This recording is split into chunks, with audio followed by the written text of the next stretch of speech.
La Gazette du Togo, l'autre regard de l'actualité togolaise. Retour en studio, mesdames, messieurs, toutes nos excuses pour cette coupure de courant. Vraiment, c'est la première fois que ça nous arrive, mais n'empêche, nous allons évoluer. Je rappelle qu'on parlait du sujet de l'alternance à la tête des États africains. Kofi Annan, l'ancien secrétaire général de l'ONU, a fait une déclaration choc hier à Tana, en Éthiopie, et donc on en parlait avant que le courant ne parte. Mais on va évoluer, on va évoluer, mais sur le sujet. Alors, sur un autre aspect, lequel porte sur la gestion du pouvoir, le diplomate ghanéen s'est prononcé contre le système winner take all. Entendez littéralement, le vainqueur prend tout. Il a expliqué que ce système force certains citoyens à se cantonner dans l'opposition et que par cette situation crée des tensions au moment des élections. Autrement dit, il faut donner aussi des postes de responsabilité à l'opposition. C'est ce que veut dire Annan. Oui, quelque chose qu'on vous, excusez-moi, vous rappelez cette phrase d'un classique du pouvoir, nous répéter, on prend tout. C'est un peu ça. Et aujourd'hui, ça se manifeste par quoi? Et tout à l'heure, Joël Legal disait, si vous n'êtes pas de unir, vous n'avez droit à rien du tout. Et même si vous vous battez, on fait tout pour vous étouffer. Et bien ça, ce n'est pas bien parce que... Mais ça aussi, c'est pas vérifié. Ça aussi, c'est pas vérifié parce que les concours de recrutement ne se font pas sur la base. La patronne, ça allez, oui, bon, au niveau du concours, mais après, les résultats, comment ça se fait? Comment ça se fait? Comment ça se programme les résultats? Allez demander, par exemple, les opérateurs économiques qui postulent à des marchés, comment est-ce que ça se fait? Parfois, on vous demande même de votre carte d'appartenance du parti. Tout à l'heure, Joël Legal parlait des journalistes qui vont émerger à la présidence, qui ont les marchés, tous les marchés. Mais ça aussi, on n'a pas les preuves. Si, Joël Legal en a parlé, nous on vit ça au quotidien. Par exemple, on sait des rumeurs. Bon, je peux vous dire par exemple qu'on a une idée, on sait exactement combien de journaux, il suffit d'aller au marché, sur le marché pour savoir combien de journaux, Liberté, Alternative, un certain nombre de journaux sortent mettre sur le marché et comparer ça avec d'autres personnes qui sortent peut-être une fois à chaque 2 mois, une fois à chaque 3 mois. Mais regardez par exemple comment est-ce que ces gens ont accès, comment est-ce qu'ils ont accès au marché publicitaire. Donc tout ça par exemple, ça montre comment est-ce que par exemple au Togo, le système est fait de telle sorte que ceux qui sont de unir, mais ceux qui font la propagande de unir, ils ont accès à tout. Les autres sont laissés sur le carreau. Qu'ils soient bons, qu'ils soient les meilleurs, qu'ils soient je sais pas quoi, on les laisse sur le carreau et puis on se contente des médiocres qui émergent un peu partout parce qu'ils ont fait la délation ou même parce qu'ils ont chanté, ils ont fait le griot, ils ont fait du griotisme au profit du prince. En fait, les richesses nationales doivent être partagées équitablement en fonction des besoins de chacun. Ça, c'est une question de justice sociale. Mais cette situation aussi dépend de quoi? Cette situation est souvent générée par la longévité du même système au pouvoir. Parce que si vous savez que vous allez partir un jour du pouvoir, vous faites de telle sorte que le jour où vous ne serez pas au pouvoir, vous puissiez aussi profiter des richesses du pays. Mais lorsque vous savez que vous êtes là-bas ad vitam aeternam, alors vous ne pensez pas au jour où vous allez quitter le pouvoir. Donc vous êtes là, vous comportez comme les détenteurs du titre foncier du pays. Regardez par exemple aujourd'hui, Boni n'est plus président de République au Bénin et on apprend qu'il est en train de négocier une sorte d'armistice pour lui, pour sa gestion, ces 10 ans. Alors ça doit faire réfléchir d'autres personnes. Ça veut dire que si vous êtes au pouvoir, chaque acte, chaque pas que vous posez, vous devez le faire de telle sorte que le jour où vous ne serez pas là, vous ne serez plus là, que vous soyez responsable, que vous puissiez répondre de cet acte et de façon responsable, de façon fière et digne.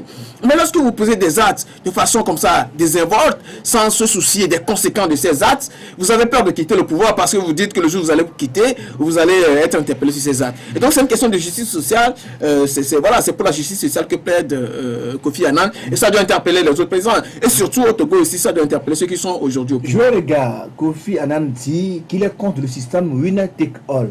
Littéralement, ce qui veut dire le vainqueur prend tout, c'est pas bien. Et il demande que les opposants, les autres soient associés aussi à la gestion du pays, ou bien que les opposants aient droit à quelques postes de responsabilité dans le pays. Oui, mais quand vous voyez même la dynamique, même dans les grandes démocraties. Aujourd'hui aux États-Unis, même si les démocrates gagnent, il ne peut pas se prévaloir de tout gérer, rien qu'avec les démocrates. Mais pourquoi est-ce que comment vous l'appelez, c'est Colin Powell. C'est Colin Powell qui a servi un président démocrate, quoi que ce soit. Je crois lui-même il est républicain. Enfin, je crois qu'il était du camp adverse, mais il a accepté servir. Donc, c'est une façon de dire il faut s'ouvrir à ce que votre gestion soit inclusive, et ça prépare votre départ. Parce que quand je ne sais comment dire, quand quand vous associez l'autre à la gestion, il se rend compte tant des difficultés qu'il ne se rend pas compte seulement des avantages que vous avez, mais il se rend compte que, mais attends, c'est facile de critiquer quand tu es de l'autre côté, mais quand on te met sur la scène, ça te sera difficile de satisfaire tout le monde. Mais, moi, je parle toujours de la dynamique État-nation pour nos pays africains. Parce que les problèmes politiques en Afrique, c'est toujours sur fond tribaliste. Moi, je dis si aujourd'hui, UNIR ne veut pas associer l'ANC, mais il y a d'autres courants que UNIR peut associer et montrer effectivement qu'on fait confiance, on veut les associer à la gestion du pouvoir. L'UFC, la CPP sont associés par exemple. Non mais attendez, l'UFC et la CPP, c'est eux qui remplacent aujourd'hui les JAPT et les JAPT et l'UNFT d'hier. Enfin, ils remplacent les ailes marchandes. Mais même quand ce ne sont pas des connotations politiques, mais il y a des leaders d'opinion aujourd'hui qui... c'est pourquoi je regrette encore, quand on est sorti, c'était à cause du gouvernement, qu'on nous ait proposé actuellement un gouvernement qui n'a rien d'exemplarité par rapport au gouvernement sortant. Parce qu'au moins, le gouvernement sortant était source d'émulation pour les jeunes. C'est aussi ça, c'est-à-dire que quand vous gérez, laissez l'exemple. Pour pousser les jeunes à copier ceux-là qui sont là, et pour que je ne sais comment dire, pour qu'ils aient la garantie que demain, demain on peut aussi, ils ont aussi la chance d'être associés. Il n'y a pas qu'au niveau politique. Même au niveau, moi je dis, excusez-moi. L'invité patient depuis longtemps. Un mot rapidement. Je vais terminer, mais quand le comble, c'est pas que moi je suis journaliste, mais je dis, je crois que c'est Nixon qui le dit, la presse est le moteur principal de la démocratie. Quand aujourd'hui on se permet de cisailler la presse, de cliver la presse, moi je dis ça ne rend service. On aura le temps de faire le débat sur la presse. Mesdames, Messieurs, nous sommes dans Talk Talk. Tout à l'heure, on va recevoir Koumou. Il est le président de Veille économique. Il est donc un économiste. Alors, Monsieur Koumou, le débat a fait tabac ces jours-ci. En Afrique, les voix s'élèvent, que ce soit les intellectuels, les chefs d'État, les leaders d'opinion, tout le monde crie, tout le monde pratiquement, enfin, les gens sont contre l'existence du franc CFA. Ils disent que c'est une forme de colonisation, c'est une forme de nouvelle colonisation, et les gens s'opposent vraiment à ce qu'on ne continue pas à utiliser le franc CFA 50 ans après les indépendances. Alors, vous, en tant qu'économiste, quelles sont vos observations sur la question? Je vous remercie de m'avoir invité sur ce plateau. Écoutez, par rapport à la problématique du franc CFA, je crois que à travers Veille économique, nous nous sommes exprimés et personnellement, nous avons toujours estimé que à l'état actuel des choses, vu la situation structurelle de nos économies, vu la situation géostratégique, géopolitique du monde, vu la situation intellectuelle de nos États, nous estimons qu'il serait prématuré, voire préjudiciable à nos États de sortir aujourd'hui du franc CFA. Et je peux vous dire que si vous regardez la matrice économique du Togo à l'heure actuelle, si nous n'avions pas le franc CFA, si nous n'avions pas la garantie, la confiance de l'extérieur vis-à-vis du franc CFA, nous serons probablement dans la situation du Venezuela.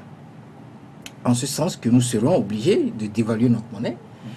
Et parce qu'il y a une situation de surendettement qui sera couplée probablement avec un niveau très élevé de taux d'inflation et aussi à une difficulté de couverture de devises des importations de l'extérieur parce que nous n'arriverons plus à exporter suffisamment de produits pour avoir des devises couvrir nos importations.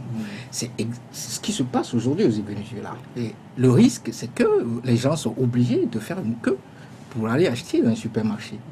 Voilà, ça c'est les risques liés à la gestion de sa propre monnaie. Lorsque les dirigeants, les politiques ne sont pas suffisamment responsables pour gérer correctement la monnaie, vous pouvez vous retrouver dans un chaos. Mais le Ghana, sa propre monnaie, le Nigeria, sa propre monnaie, eux n'ont pas ces problèmes. Les situations du Ghana et du Nigeria aujourd'hui, le Ghana est sous la supervision des experts du FMI, ça vous ne savez pas. Le Nigeria vient d'évaluer déjà sa monnaie, le Nigeria a des difficultés aujourd'hui pour faire son budget, tout juste parce que les politiques nigériens n'ont pas été capables de couvrir le risque de la volatilité du cours du pétrole. Tout simplement. Et voilà les problématiques. Moi, mon problème, il est simple. C'est-à-dire que nous n'avons pas encore prouvé politiquement parlant, structurellement parlant en termes économiques, que nous pouvons gérer la monnaie. À partir du moment où le Tchad, par exemple, a moins 1700 milliards de déficit de la balance commerciale, et que le Tchad n'arrive pas à faire de l'agriculture, comment le Tchad peut gérer une monnaie? Moi, c'est la question que je me pose. C'est-à-dire que tout ce qui est primaire, tout ce qui est élémentaire, nous n'arrivons pas à les faire. Nous n'arrivons pas à structurer nos économies. Nous n'avons pas de modèle de croissance. Au jour d'aujourd'hui, personne ne sait quel est le type de modèle de croissance du Togo. Est-ce que c'est un type de modèle de croissance orienté genre asiatique, c'est-à-dire on fait de la production et on exporte, et là on escamote tout ce qui est commerce intérieur, tout ce qui est une élévation au niveau du pouvoir d'achat de l'intérieur, ou bien c'est indexé sur le modèle classique des Occidentaux où on fait tout pour que la consommation intérieure puisse faire porter la croissance économique. On n'a pas de typologie claire de modèle de croissance. Donc à partir de ce moment-là, prendre une responsabilité de se désarmer d'un franc CFA qui nous garantisse au moins aujourd'hui la confiance de l'extérieur. Parce que même le franc CFA, personne ne connaît le franc CFA à l'extérieur. Vous voulez sortir de la zone mémoire, vous devez avoir dans votre portefeuille soit de l'euro, soit du dollar. Pour la simple raison que nous n'avons pas de masse critique en termes de commerce, en termes d'échanges financiers et commerciaux avec le monde. Voilà, il y a 40-50 ans, personne ne connaissait le yuan chinois. Mais aujourd'hui, vous êtes obligé, lorsque vous êtes homme d'affaires, lorsque vous faites des analyses de taux de change avec le dollar, vous êtes obligé de faire des analyses de taux de change avec le yuan, parce que vous êtes obligé de commercer avec la Chine. C'est parce que la Chine a tout fait pour élever son niveau d'échanges commerciaux et financiers avec le monde. C'est ça qui lui donne la force du yuan aujourd'hui. Nous n'avons pas ces genres de choses. Nous ne structurons pas nos économies de manière à arriver non plus à ces niveaux-là. C'est la raison pour laquelle nous estimons qu'au jour d'aujourd'hui, il est prématuré, il serait même préjudiciable pour nous de nous désarmer du franc CFA. Oui, monsieur Koumou, je suis d'accord avec vous qu'il est prématuré. Bon, mais là encore, il faut dire prématuré. Est-ce qu'on a donné un deadline du désarrimage de nos pays du franc CFA? Là encore, c'est ça la question. Mais est-ce que c'est parce que c'est prématuré qu'il ne faut pas aujourd'hui, déjà que le mal est identifié, on a des problèmes structurels, on a des problèmes intellectuels, on a des problèmes de modèle de croissance qu'on doit définir, quoique au Togo, il transparaît que notre modèle de croissance, elle est purement agricole, puisque aujourd'hui, on se dit, on a suffisamment investi dans l'agriculture, on veut aujourd'hui industrialiser l'agriculture pour pouvoir exporter, raison pour laquelle on fait des foires un peu partout pour vendre ce que le Togo produit en termes d'agriculture. Donc moi je me dis, c'est ça l'orientation de qu'on a donné la croissance. Mais est-ce que malgré cet art-là, quoi qu'on soit conscient, est-ce que ça empêche de nourrir l'idée de sortir un jour du joug français? Non, absolument pas. Le problème que pose le franc CFA, au-delà de l'aspect intellectuel, de l'aspect structurel, c'est l'aspect aussi géostratégique, géopolitique. Il ne faut pas oublier que nous sommes de petits pays et qu'il y a des puissances qui dominent le monde. Donc, lorsque vous voulez, au jour d'aujourd'hui, vous diagnostiquer clairement avec des écrits, avec des documents qui prouvent que la pauvreté de nos pays est liée ou est corrélée au fait que nous n'utilisons pas une politique monétaire couplée avec une politique budgétaire. Je voudrais rappeler que je ne suis pas un neutraliste, c'est-à-dire que je ne dis pas que je suis pour la neutralité de la monnaie dans l'économie. Non. Je pense effectivement que pour mener une réelle politique économique, il faut absolument à la fois utiliser la politique budgétaire et la politique monétaire. Donc, disposer de sa propre monnaie. Mais moi, mon problème, si aujourd'hui les économistes africains, en tout cas ouest-africains, se mettent d'accord et diagnostiquent clairement que notre problème est lié à la monnaie, ils n'ont qu'à d'abord commencer par écrire des documents pour éclairer l'opinion. Ils n'ont qu'à mener une démarche structurée, une démarche logique, avec sang-froid, raisonnable, pour même organiser des cellules au sein de nos facultés, des cellules secrètes au sein de nos facultés, structurer la démarche, l'étaler sur plusieurs années pour montrer clairement que l'objectif, c'est à terme de se désarrimer du franc CFA, mais voilà la trajectoire qu'on doit suivre. Ça veut dire que vous n'êtes pas contre l'objectif? Absolument pas. Je sais pas contre pertinemment, l'objectif. même si je sais aujourd'hui que la Côte d'Ivoire n'a pas la monnaie, enfin, ne sait pas désallumer du franc CFA, mais la Côte d'Ivoire est le premier producteur mondial de cacao. Ce n'est pas parce que la Côte d'Ivoire a une autre monnaie qu'elle est le premier producteur mondial de cacao. Non, et parce que les Ivoiriens ont travaillé. Ça veut dire que tous les autres pays peuvent faire la même chose. Le problème n'est pas le CFA en principe, selon vous. Non, pour moi, non. Au jour d'aujourd'hui, nous n'avons pas de problème pour pouvoir nous développer. Non. Et puis, il y a une chose qu'il faut comprendre. En économie, on utilise la planche à monnaie ou on utilise la politique monétaire lorsque l'économie est orientée vers l'exportation. C'est-à-dire que lorsque vous avez déjà fini de structurer clairement votre primaire, adossé à ce secteur primaire, un secteur secondaire, et que vous transformez les produits primaires et vous voulez exporter massivement, là, vous êtes obligé d'ajouter à votre politique budgétaire une politique monétaire, une flexibilité monétaire pour pouvoir vendre. Donc, faire des politiques de dépréciation ou d'appréciation de manière à pouvoir exporter. Mais aujourd'hui, nous exportons quoi? L'Afrique tout entière représente 1,5-2% dans le commerce mondial. L'Afrique de l'Est, n'en parlons pas. Le seul pays digne aujourd'hui qui fait de l'exportation, c'est la Côte d'Ivoire. Si un pays réclame aujourd'hui il y a aussi le Nigeria. Le Nigeria a sa monnaie, d'accord? Le Nigeria a sa monnaie, mais le Nigeria aussi a ses problèmes. Le Nigeria est 5e producteur africain de pétrole, mais n'a pas de raffinerie. Et ça aussi, c'est un autre problème. Il n'a pas de carburant, de pétrole de carburant. Le Nigeria a le gaz, mais n'a pas d'électricité. Voilà les problèmes. Ça, c'est des trucs, des b.a.-ba. Mais nous n'arrivons pas à faire les b.a.-ba. Maintenant, nous voulons gérer une monnaie. Il faut comprendre que la gestion d'une monnaie est d'une complexité terrible. La seule manque de confiance d'une population dans ses gouvernants peut faire déprécier une monnaie. Et ça est arrivé la dernière fois pour le Sidi ghanéen. Le Sidi ghanéen s'est déprécié pour la simple raison qu'il y a eu un frottement entre les changements de dirigeants au Ghana, où l'autre est décédé et un autre l'a remplacé. Les Ghanéens ont commencé par... Et certains nombres de corruption a commencé par atteindre le monde judiciaire. Les Ghanéens, les hommes d'affaires ghanéens, ont préféré à un moment donné se réfugier dans le franc CFA plutôt que de faire encore des affaires dans le Sidi. Voilà la complexité de la gestion d'une monnaie. Monsieur Koumou, dites-nous aujourd'hui, est-ce que on ne paie quand même pas trop cher cette dépendance, cet arrimage du franc CFA au défunt franc français aujourd'hui, l'euro? Est-ce qu'on ne paie pas trop cher cette dépendance, cette garantie du franc CFA? Pour moi, non.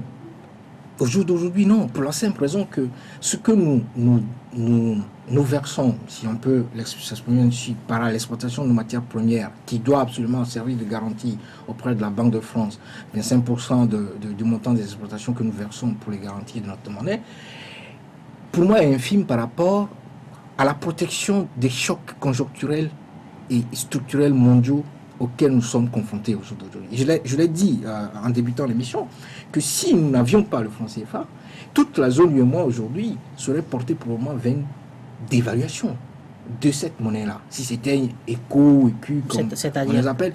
Non, pour la simple raison que nous sommes aujourd'hui structurellement parlant à un niveau d'endettement très élevé dans toute la zone UEMOA, y compris le Togo. Nous avons des difficultés à couvrir nos importations parce que nous n'avons plus suffisamment de devises.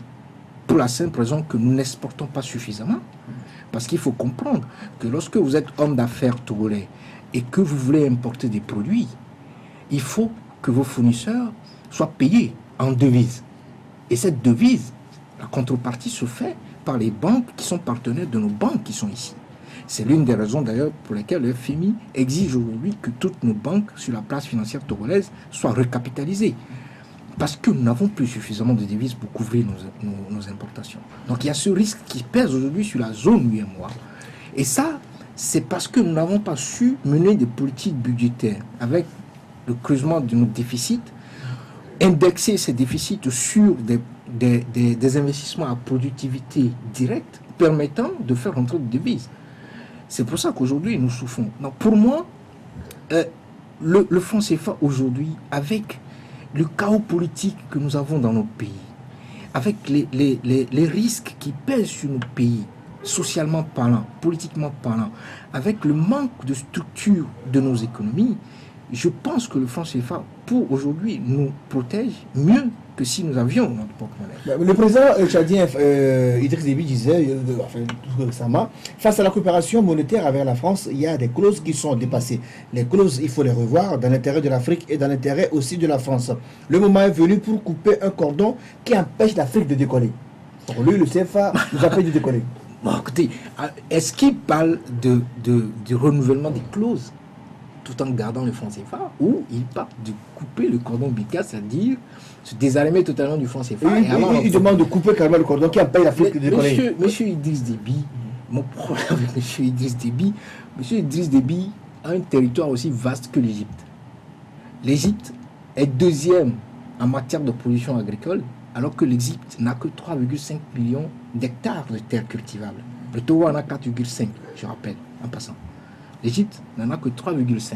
Mais l'Égypte est deuxième derrière le Nigeria. Mais le Tchad ne produit rien du tout. Le Tchad a une balance commerciale déficitaire de moins 1700 milliards. C'est le plus déficitaire de toutes les deux zones, CEMAC et UEMOA. Alors, si M. Idriss Déby n'arrive pas à faire de l'agriculture, comment M. Idriss Déby va pouvoir gérer une monnaie?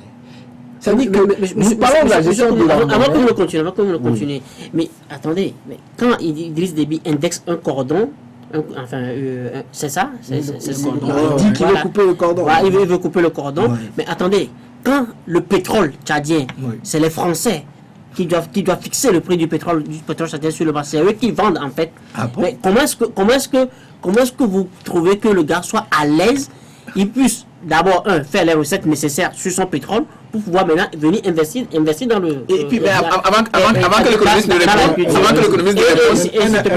je vais acheter quelque chose. Mais quand vous parlez des dettes, les États-Unis sont aujourd'hui les premiers débiteurs devant le FMI. Mais quand vous parlez du Venezuela, le Venezuela est pénalisé du fait de sa politique. Je parlais de la politique parce que ils ont une chose socialiste qui ne à la porte des États-Unis, ça ne les arrange pas. Donc moi je me dis, est-ce que ce sont des raisons suffisantes pour qu'on dise non, on va même pas explorer dans quelle perspective, dans quel nombre d'années on va sortir carrément du franc CFA et donc éviter même de critiquer même le franc CFA. Oui, non, juste 2 mois avant que l'invité ne réponde. En fait, Idriss Déby, pour moi, c'est pas un exemple, parce qu'Idriss Déby, on se rappelle ici, sur l'exploitation de son pétrole, ils avaient trouvé une entente avec la Banque mondiale pour qu'ils puissent garder une partie des recettes pour les générations à venir. 2 ou 3 ans après, Idriss Déby a voulu toucher à cette recette. Parce qu'il voulait faire la guerre, il a voulu toucher à cette recette. Comment est-ce que quelqu'un qui a ce niveau d'irresponsabilité peut aujourd'hui vouloir... parce que son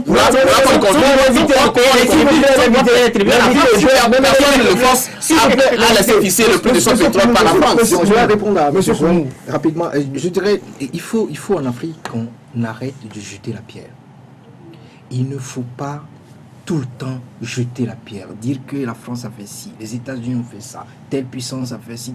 Arrêtons de jeter la pierre. Regardons d'abord nous-mêmes, ce que nous faisons, d'où nous voulons partir et où nous voulons mener nos États. Alors, par rapport à l'endettement, j'ai toujours dit qu'il faut arrêter de comparer l'endettement, la structure d'endettement d'un pays aussi puissant que les États-Unis avec un pays aussi pauvre que le Togo ou les autres pays. Ça n'a absolument rien à voir. Si aujourd'hui, je peux voyager d'ici Lomé à Sinkassé avec un TGV et qu'on me dit que le Togo a un endettement qui est à 200 ou à 300% de son PIB, je n'ai absolument pas de problème. Mais je n'ai même pas de chemin de fer, Lomé et Sinkassé. Donc on ne peut pas me dire qu'on n'a pas de chemin de fer et on s'endette et on veut comparer cet endettement avec un pays puissant comme les États-Unis qui envoie un engin sur Pluton. Ça n'a absolument rien à voir. Alors, pour ce qui concerne M. Déby, je le dis, je le répète, M. Déby est incapable de faire une couverture de risque de son pétrole, de la volatilité de son pétrole. Aujourd'hui, il peine à faire un budget. Et ça, c'est le b.a.-ba de la finance. Lorsque vous êtes pays exportateur de pétrole brut, puisqu'il ne raffine pas son pétrole, il n'a pas de raffinerie, lui non plus. Eux tous, ils puisent nos matières premières et ils exportent ça. Lorsque vous êtes pays producteur de pétrole et que vous savez pertinemment qu'il y a une forte volatilité du pétrole sur au moins 10 ans, où votre pétrole peut atteindre $150 le baril, comme vous pouvez vous retrouver 2 ou 3 ans après à un pétrole à $50 le baril. Le b.a.-ba de la finance de marché dit qu'il faut faire une couverture de risque. Et c'est ce que l'Algérie a fait. L'Algérie a créé un fonds souverain qui lui a permis de balancer les excédents du pétrole dans ce fonds souverain. Et ce fonds souverain, aujourd'hui, lui permet de couvrir le risque de volatilité à la baisse du pétrole. Et aussi simple que ça. M. Idriss Déby n'arrive pas à faire ça. Maintenant, il veut gérer une monnaie. Comment peut-on mettre la gestion d'une monnaie dans la main de quelqu'un qui est incapable, ne serait-ce que de couvrir le risque d'une seule matière première, qui est le pétrole? Je ne sais pas. Pour moi, ce serait de l'irresponsabilité. Et donc, arrêtons de jeter la pierre aux autres. Faisons l'effort nécessaire pour structurer nos économies, pour avoir des modèles de croissance clairs, pour avoir des légitimités fortes politiquement, pour mener nos pays à sortir de la pauvreté. Plutôt que d'indexer un problème de monnaie, un problème d'hégémonie des puissances. Écoutez, moi je pense que, en principe, c'est vrai qu'une puissance comme la France, une puissance comme les États-Unis, qui veulent dominer tout dans le monde, qui veulent avoir toutes les informations possibles, s'il y a des élections au Togo ou au Bénin ou au Nigeria, ils vont absolument vouloir savoir qui va être à la tête du Nigeria, ça c'est clair. Alors aujourd'hui, pourquoi l'ensemble de nos échanges en exportation et en importation passe forcément par la Banque centrale de la France? Mais c'est juste pour garantir, continuer par garantir la monnaie, ça c'est clair. Non, mais je crois que c'est le cordon qu'il faudra couper. Mais si vous coupez ce cordon, vous avez votre propre monnaie, moi je peux vous garantir... Non, mais est-ce que quand on coupe ce cordon, ça veut dire qu'il faut se préparer. On a maintenant notre propre monnaie. Donc, on peut toujours être arrimé au CFA, mais revoir les clauses. Arrimé au français, enfin à l'euro. Arrimé à l'euro. Oui, enfin... Non, mais il faut peut-être diversifier le référentiel. C'est-à-dire le jour où nous allons mener une démarche structurée, avec sang-froid, avec calme, qui nous conduira au désarrimage de l'euro, du franc CFA de l'euro, avant notre propre monnaie. Il faudra diversifier le référentiel monétaire, c'est-à-dire nous indexer peut-être sur du dollar, du yuan et de l'euro, par exemple. Ce qui permettra effectivement de mener une certaine flexibilité par rapport à nos échanges commerciaux. Le professeur Gakou, lui, il demande d'arrimer le CFA à un panier de monnaie de sorte que nous puissions disposer d'un degré de liberté supplémentaire. Qu'en dites-vous? C'est ce que je viens de dire. C'est-à-dire qu'il faudra à terme, si un jour nous ayons notre propre monnaie, diversifier notre référentiel de monnaie. Et moi, ce que je proposerai au professeur Kapoun, c'est d'écrire un document. Il n'a qu'à écrire un document, un livre qui sort, qui nous permet de voir la trajectoire, la stratégie qu'il veut mettre en place pour qu'un jour nous puissions sortir de cet arrêt. Il dit aussi que le taux d'inflation est de 2% au niveau de la BCAO que de la BEAC, ce qui est bas pour des économies qui ont besoin d'assez de croissance et de financement. Ah oui, mais ça, c'est le fait que nous partageons la même monnaie dans une zone où les convergences des économies ne sont pas les mêmes. Mais le seul indicateur qu'il faut maintenir dans une certaine stabilité, dans une certaine marge, pour que nous puissions au moins respirer, c'est le taux d'inflation. On ne peut pas se permettre aussi de laisser volatile le taux d'inflation. Est-ce que finalement, ce débat sur le franc CFA, ça ne devient pas de l'activisme contre ce que les gens présentent comme étant une recolonisation de l'Afrique? Parce que, est-ce que finalement il y a une sincérité derrière ce débat? Est-ce que ce n'est pas beaucoup plus de l'activisme qu'autre chose? Je crois. Et je crois que c'est de l'orgueil africain qui veut que, voilà, on a eu à nous confronter avec une colonisation féroce, et au jour d'aujourd'hui, ils sont toujours dominateurs, et nous n'arrivons pas à pouvoir nous en sortir. Mais en réalité, le vrai problème, c'est nous-mêmes. Le vrai problème, c'est nous-mêmes. Au jour d'aujourd'hui, si la Côte d'Ivoire n'est pas arrivée à être pays émergent, c'est tout simplement parce que la Côte d'Ivoire a connu 10 ou 15 ans de crise, parce qu'un président est mort et il n'y a aucune procédure claire et acceptée par tout le monde pour le remplacer. C'est pour cela. Sinon, la Côte d'Ivoire serait devant le Maroc, etc. Moi, quand j'étais en classe de terminale, lorsque vous voyez les épreuves de baccalauréat en mathématiques, en physique, et les épreuves du Togo n'ont absolument rien à envier aux épreuves marocaines et autres. Mais aujourd'hui, ce sont les groupes marocains qui viennent acheter nos banques. Ce qui, pour moi, est inacceptable. Parce que moi, en tant que financier togolais, économiste togolais, je n'ai absolument aucun complexe devant un Marocain. Absolument aucun. Quelle que soit l'école ou l'université qu'il a fréquenté.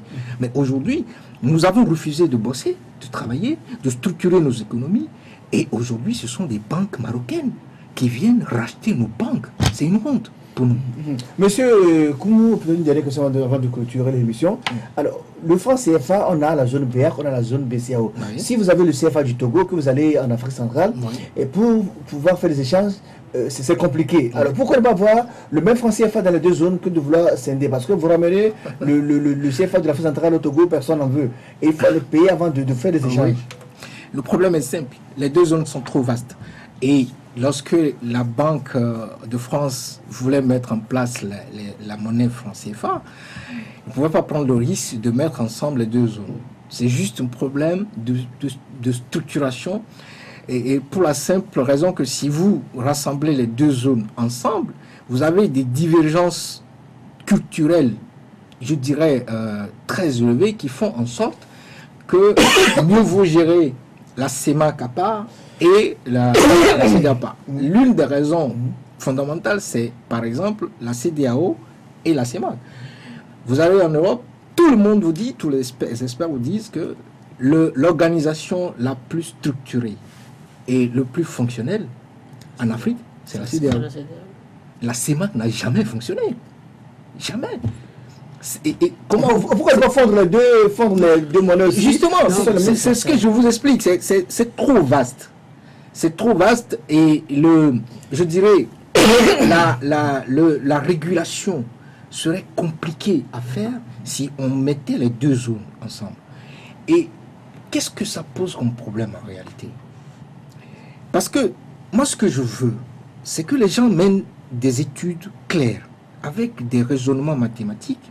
D'abord pour nous diagnostiquer et nous prouver que le fait de n'avoir pas notre monnaie est un problème. Ça, c'est un. La deuxième chose, c'est si nous décidons d'avoir notre monnaie, est-ce que ce sera une monnaie zone UEMOA, zone CEMAC à part, ou une monnaie, les deux zones réunifiées? Moi, je peux vous dire qu'il y a des études qui ont été faites au Canada qui ne veulent pas être publiées parce que je vous dis que c'est un problème géostratégique et géopolitique, le problème de la monnaie franc CFA. Ces études ont montré que si nous ne faisons pas attention, le désarmement du franc CFA va faire exploser nos pays. Et que la seule option possible, c'est qu'un jour, on puisse avoir une monnaie pour les deux zones réunifiées. C'est la seule option possible. Même l'option UEMOA avec sa propre monnaie, l'option CEMAC avec sa propre monnaie, ne marcherait pas. Donc moi, ce que je souhaite, c'est que les intellectuels africains, des universitaires, qui sont branchés sur ce dossier du franc CFA que moi je trouve Sort des livres, perte de temps, sont les arguments crédibles. ils n'ont qu'à produire des documents et nous tous, nous allons lire les documents, les analyser, apporter notre contribution. Voilà. Merci à vous, monsieur Koumou Thomas. Je rappelle C'est que moi vous qui êtes vous président de Veille économique. Merci d'avoir accepté notre invitation. C'est moi qui Nous vous sommes remercie. vraiment ravis et on espère vous retrouver pour d'autres sujets liés à l'économie dans cette D'accord, émission. il n'y a pas de problème. Merci à notre confrère Joël Ega, il est le directeur de Fraternité. Oui. Oui, merci. Merci. Merci aussi à Maxime Demigny, il est le rédacteur en chef de l'Alternative. Mesdames, Messieurs, Merci aussi. merci de nous avoir suivis. Talk Talk de ce mercredi 20 avril, le numéro 20 s'achève ainsi. La rediffusion, c'est à 22h30 tant sur LCF que sur City FM et aussi sur le www.lcftogo.com pour tous les amis de la diaspora. On se retrouve vendredi pour un nouveau numéro.